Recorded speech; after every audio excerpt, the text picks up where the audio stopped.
పరిస్థితి ఉంది. దీనికి సంబంధించి కూడా అనేక చర్చ నడుస్తుంది. ఎట్లా చూడొచ్చు?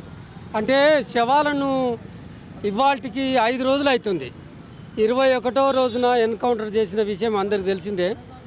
21వ తేదీ నుంచి ప్రజలకు మేము సవినయంగా ఇక మాకు ప్రజలే దిక్కు విజ్ఞప్తి చేస్తున్నది ఏంటంటే, ఎక్కడైనా ఇంత వింత ఉంటుందా?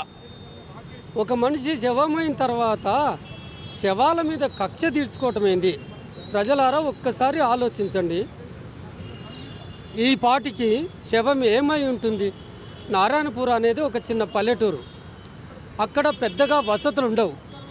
శవాలు ఈ ఎండాకాలంలో కుళ్ళి కుసించి లావు పురుగులు పడి ఉన్నాయి. ఆ శవాలు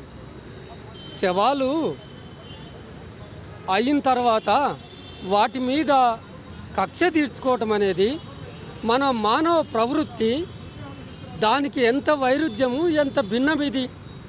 ఎక్కడైనా సాధ్యమవుతుందా? ఒక శత్రువు పైన శవమైన తర్వాత ఒక గౌరవంగా చూసుకుంటాం కదా. అది యుద్ధనీతి కాదు కదా. యుద్ధంలో ప్రాణాలతో చేతికి చిక్కినా కానీ గౌరవంగా తిప్పి పంపటమో శిక్ష వేయటమో చేస్తాం. అంతకంటే ప్రాణం పోయి శవమైన తర్వాత ఏది ఆ నీతి ప్రకటించాలి కదా. ఎందుకు వాళ్ళు ఆ రకంగా శవాలను ఇవ్వకుండా ప్రతీకారానికి పూనుకుంటున్నారు? ఇవాళ ఆంధ్రప్రదేశ్లో ముఖ్యమంత్రి ఎన్టీ రామారావు కానీ లేదా ఉప ముఖ్యమంత్రి పవన్ కళ్యాణ్ కానీ ఆలోచించాల్సిన అంశం ఏంటంటే, గతంలో చంద్రబాబు నాయుడుకు నంబాల కేశవరావుకు ఉండొచ్చు కనుక, కానీ ఇప్పుడు శవమైన తర్వాత శవం రాకపోతే ఆంధ్రప్రదేశ్ ప్రభుత్వ ప్రజలు ఏం ఆలోచిస్తుందో ప్రభుత్వం ఒక్కసారి గమనంలో తీసుకోవాలి కదా. ఇంత ప్రతీకారమా? అక్కడ కుళ్ళిపోవాలా?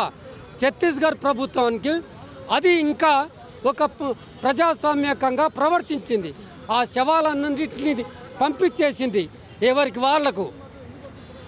23 శవాలను ఛత్తీస్గఢ్ ప్రభుత్వం తీసుకున్నది, కుటుంబీకులకు అప్పచెప్పింది. కానీ ఇక్కడ 2 తెలుగు రాష్ట్రాలకు సంబంధించిన 5 శవాలను 2 తెలుగు రాష్ట్రాలు తీసుకురావటంలో వైఫల్యం చెందినాయి. ఆ చంద్రబాబు నాయుడు ప్రతీకార కాంక్షతో ఉన్నాడేమో. కానీ తెలంగాణ ప్రభుత్వానికి ఏమైంది? మేము డిమాండ్ చేస్తున్నది ఏంటంటే, భూమిక శవం తెప్పించే బాధ్యత, అట్లాగే రాకేష్ శవాన్ని తెప్పించే బాధ్యత తెలంగాణ ప్రభుత్వం పైన ఉంది. ఎక్కడో ఇరాక్లో, ఇరాన్లో, దుబాయ్లో, సౌదీ అరేబియాలో చనిపోయిన తెలంగాణ పౌరులను ఇక్కడికి రప్పిస్తారు. వీలైతే ప్రాణాలతో, వీలు కాకపోతే శవాలను చాలా గౌరవంగా ఫ్లైట్లో తీసుకొని ఇక్కడికి వస్తారు. కానీ మన తెలంగాణ నుంచి వెళ్ళి శవాలైన తర్వాత ఆ బాధ్యత, ఔన్నత్యాన్ని, ఆ ఔదార్యాన్ని తెలంగాణ ప్రభుత్వం ప్రదర్శించాల్సిన బాధ్యత ఉంటుంది కదా.